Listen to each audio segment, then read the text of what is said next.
Picture this. It's 2 months until a conference for which you're an organizer and a speaker. You've got planning a band, community, donations, and finances to organize. You're a founding hire at a seed stage startup, just moved to a new state, and also have life things to take care of. The smartest thing to do given all of this would be just to put your head down and get things done. That's why when I faced this situation, the only natural thing to do was to use my time to build a production-grade API. What preceded was a lesson in tool choices, over-engineering, and dedication to a meme. Thank you for coming to my talk about building cheap HTTPS APIs. My name is Ben Labaschin. I'm Principal Emily at WorkHelix and an organizer for Normconf. Today, I want to walk you through the infrastructure and deployment process for the Normconf Goodies API. More than that, I want to speak with you about our most scarce of resources, time. But before I start, some useful info for folks who want to follow along at home. You can check out the Goodies code repo above, and if you want to play around with the Normconf API, head over to api.normconf.com/docs. If you haven't heard about the API, this is your chance to play around with the most useful. Definitely need to have this above all other conference priorities. Vicky, please let me have this API out there. I mean, look at this thing. With a simple curl to api.normconf.com/ASCII, you can get an ASCIIified Normconf logo.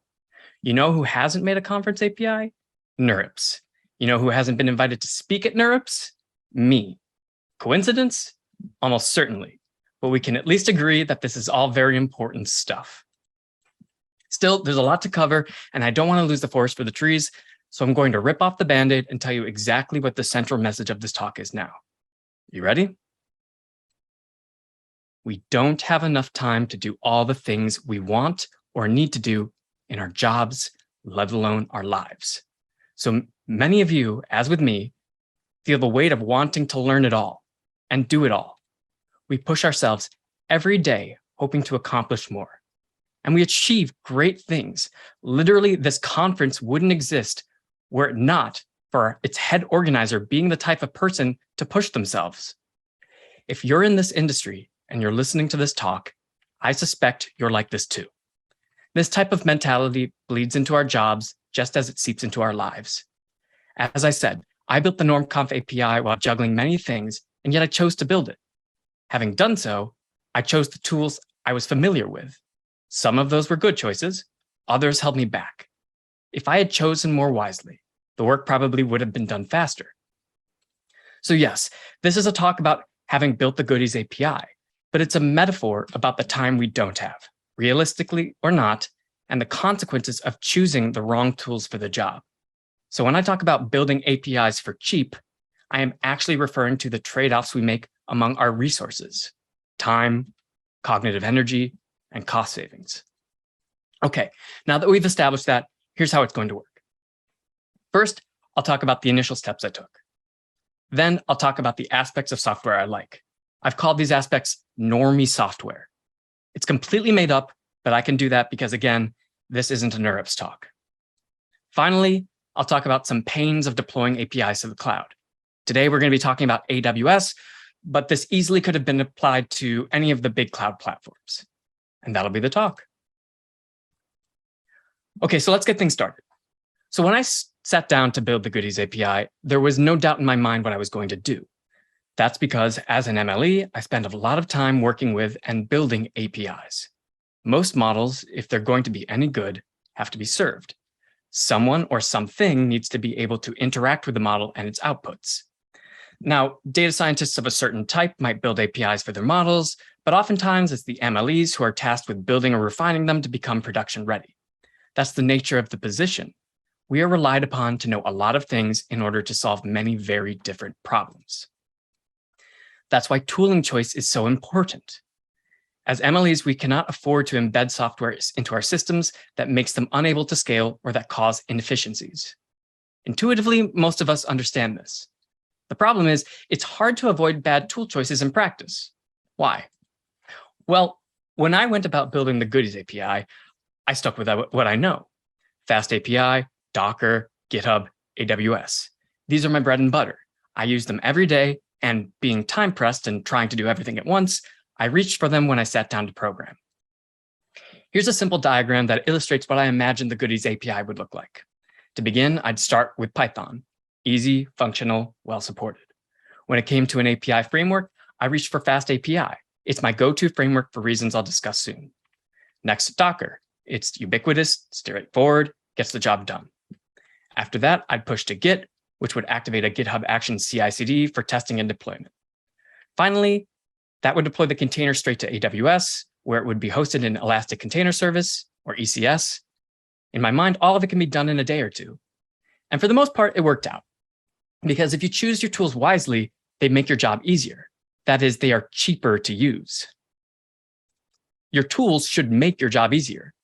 Time is expensive. We have a lot to do. This brings me to my next section of the talk, normie software, or the benefits of choosing good software tools. As I've said, when I select my tools properly, I look out for what I'm calling the qualities of normie software. There's not much to it. To be a normie software, a tool has to have one or more of the following qualities. They do the thing they say they do. They are an investment. They are easy to pick up. I'm going to be citing these tenets throughout my talk, so keep an eye out. Okay, let's break these down one by one. They do the thing they say they do. That is, a hammer hits things, an API creation tool creates APIs. That's what it does. If you're spending an inordinate amount of time trying to get a tool to the point that it will accomplish your underlying goal, you should ask yourself, is that what this tool is meant to do? Is there a better tool to get me there? Should I be creating Docker from scratch in Fortran? Or could I just find a better way? Next, they are an investment. An investment in yourself, in the current problem you're facing, and in future problems that will also need to be solved. This one's hand-wavy, so let me clarify. We've already established that people in our field, in my case MLEs, are required to solve different time box problems which entail a significant cognitive load. These are costs. It's hard to remember everything, let alone do all the things we do. If a tool is going to require us to learn how to operate it, the time spent learning it becomes an investment if the tool will also be used in future projects. You want your tools to scale. You want your time to scale. That's what an investment, that's why it's an investment. And that's why I argue you should view your time and tools as such. And most critically, they are easy to pick up. That is, they do the hard work for you, thus making you want to use them. This one I'd like to expand on a little bit more. There's an often cited quote by computer scientist Tony Hoare. It says, the most important property of a program is whether it accomplishes the intentions of its user. Maybe you've heard this one floating around. Well, contextually, Hoare was writing in a paper about the axiomatic qualities of programs. And aptly, this was the first sentence of a section called Proofs of Program Correctness. So people will cite this, as I just did, to make a point about the purpose of programs. And it's true. Programs should accomplish the goals of their users. But programs are made by people, at least for now, and people can accomplish these goals in many different ways.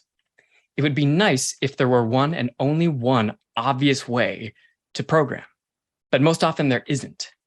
Just because software does the thing you want it to do, the first rule of normie software, does not mean it does it in a way that is amenable for time-pressed people like ourselves. Far better if an equivalent tool has the resources you need to learn what you need to accomplish your goals. That's what I mean when I say good software is easy to pick up. Yes, first a program should do the thing, but Lord Almighty, wouldn't it be nice if I didn't have to struggle to learn how to do it with every additional tool? Lower the barrier of accessibility for your tools and more people will want to use them. Now, I've been speaking at a high level about what normie qualities are and why tools with these qualities make APIs and programming cheap. But now I want to show you what I mean. So as an example of the first quality of normie software, let's take a look at Fast API, which I use to develop the Goodies API. To use Fast API, one need not know the depths of app building or have a degree on state. The maintainers of Fast API know that ultimately, all you want to do is create APIs, to have a means with which to deal with requests and responses. This is what I mean when I talk about tools doing the thing they do. Fast API is really very good at that. In the app, as you can see from the sample code here, All I had to do was to create an endpoint with a decorator over my function, getNormconf. In this case, it's a function that returns an ASCII version of the Normconf logo that you saw before. It's a GET request, so you write GET. You want a certain path, you write the path. You want to ensure a plain text response? Well, lo and behold, in the body of the function, there's an object that allows you to do that.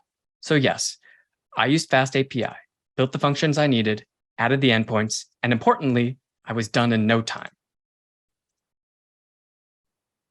Okay, so from there, I knew I had to create an image, which leads me to my next point about normie software being an investment. With the Goodies API, I knew ahead of time that whatever I created, Docker would handle it, because it's a tool I'm deeply familiar with. This was useful not only at the micro level of programming, but at the macro level of optimizing cognitive effort. With good tools, that is, tools amenable to investment, each use builds upon itself so that your experience of the software is a feedback loop that opens up even more use cases. I'm going to keep banging on this drum. As MLEs and data scientists, we are required to know a lot about a lot. If there's a single tool that can solve many different problems, that's cognitive load that would have otherwise been stratified that is now internalized. That's time I don't have to use picking up another tool. That's why I think Docker is normie software. It's something you benefit from returning to time and again, as long as it works.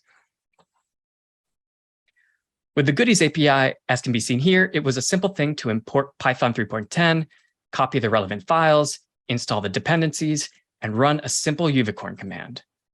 But my point is, it could have been any number of things I needed to do, and I would have felt just as comfortable because my experiences with the software have built upon themselves. This was a time saver. When you're choosing your tools at work, try not to reinvent the wheel, as you may lose out on current and future productivity.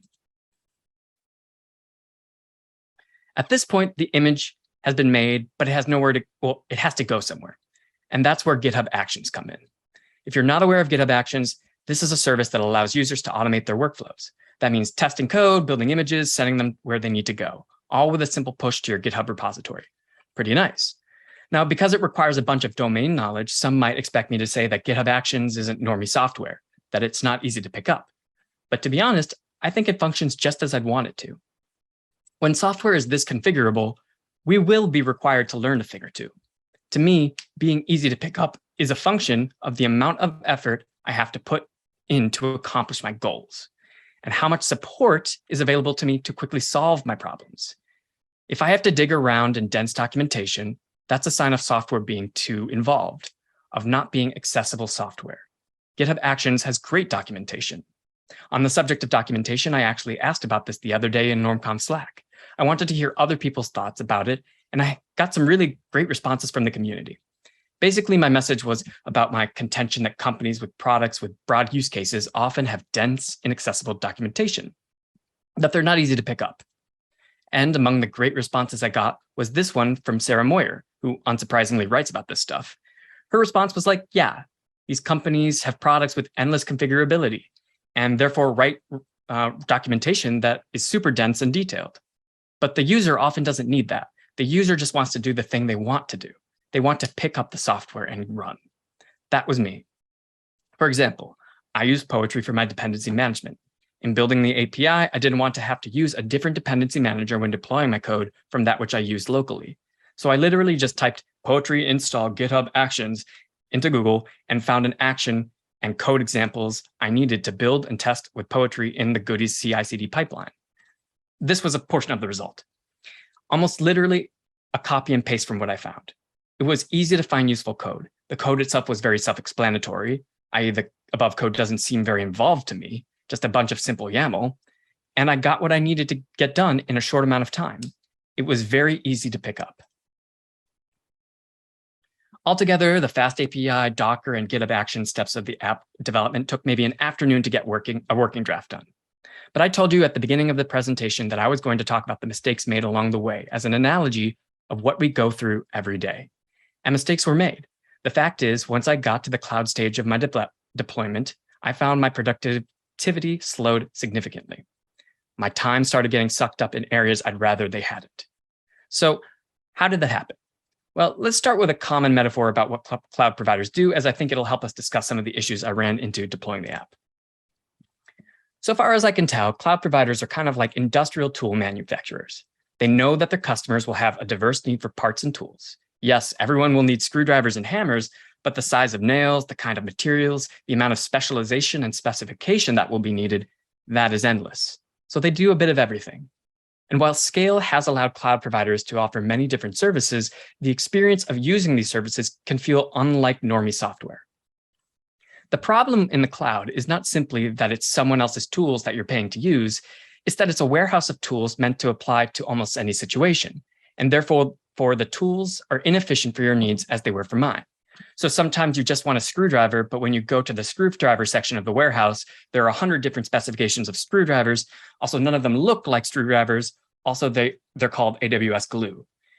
For example, I was at the point of deploying the Goodies API to ECS, a fully managed container orchestration service that felt fully managed by me. Now, the goal here was to host a container so that everyone can access its endpoints. As a concept, this is a very common need. We build software. Containers are often the manner in which that software ships, and we want people to use that software. But it's not that easy. Instead, one needs to become pretty well acquainted with things like task definitions, service names, and clusters, even though, in my case, this is an attempt to deploy to Fargate, which is nominally a serverless machine to run on to make life easier. To me, this isn't just doing the thing they say they do. As a comparison of the possibilities, and I know these are not apples to apples, don't cancel me, but in a service like Streamlit Cloud, I simply connect a GitHub repo that contains a Docker file and my app is deployed, often very quickly. Again, it's not a one-to-one comparison, but I have a hard time believing it needs to be much more complicated than that. So to me, this is the first aspect of the project that did not do the thing as it says it does. Which leads me to the next issue I experienced when deploying the Goodies API. So let's say I've pushed my app successfully and it's being hosted in ECS. Well, ECS is by definition elastic and its IP address is dynamic. So every time I make a change, a new IP address will deploy. But as it is, that's not very useful for Normconf attendees who would like nothing more than to ping the API to get all its really very important outputs. So what do you have to do? Well, you have to connect to route tables, network gateways, subnet, security groups, and load balancers all in one. Now be sure to work with the DNS in Route 53 right away. That comes after the load balancer. And for good measure, if you want it to be a secure HTTPS API, you're going to have to set up secure port forwarding on 443, which requires listeners and target groups. And well, it just gets tiring to list out, especially because this wasn't even what I was supposed to be working on.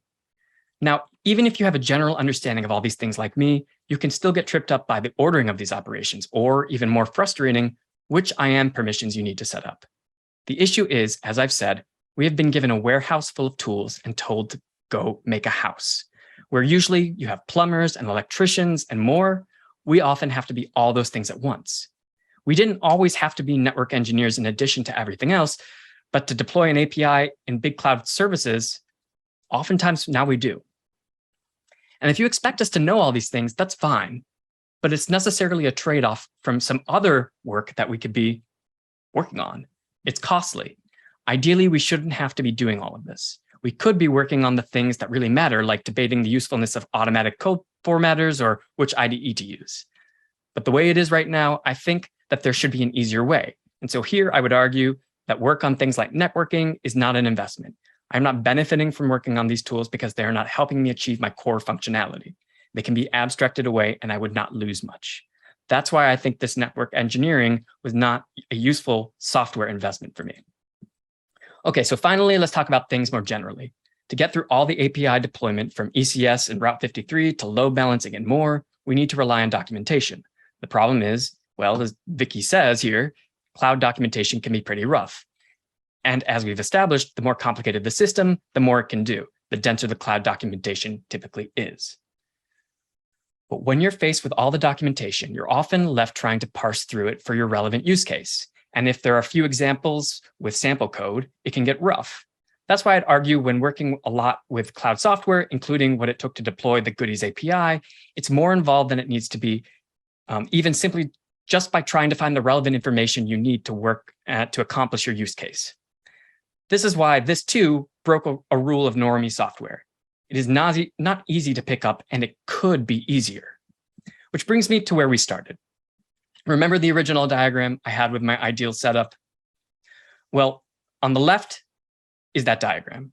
And on the right is actually a relatively simplified version of where I ended up. It's a bunch scrunched in there, so let me summarize. While making the actual app stayed the same, the actual deployment to the cloud was far less normy than I wanted. So where does that leave us? I started this talk by saying that I wanted to build a cheap API for the conference, and in some ways I did. Over 2 months, we've paid maybe like $30 for a scalable production-grade API. But in other ways, the API was costly on my time. True, some of the tools I reached for were beneficial to me. I argue that's because those tools had traits of normie software. They do the things they say they do, they were investments, they're easy to pick up. But once I reached the deployment to the cloud, my experience left something to be desired. There was too much work on things that distract from the core features of what I think we should be doing. So you may be thinking, okay, well, then the solution is to pick a service that specializes in hosting and deployment, Ben. And that may or may not be true. But what I'm really trying to get at here is that if I had taken the time to think about the trade-offs of my software choices, I would have had other time for 1,000 other things I'd like to be doing with my time. And in our jobs, it's the same thing. We're often jumping from task to task, especially if you're at an early stage startup like me. Instead of grabbing the shiny software, it behooves us to take a moment and consider which of our screwdrivers to use, especially because if it has to do with cloud, it will often take longer than it probably could. So my final message at the end of all of this is seek out normie software. Tools that you're familiar with are good, but even if you're comfortable with the cloud like me, recognize the scale of the problem you're trying to solve. Don't use a chainsaw when scissors will do. And more generally, our time is precious. We are asked to do so much from ourselves and our jobs. Do yourself a favor, choose your software carefully, and respect your time both now and in the future.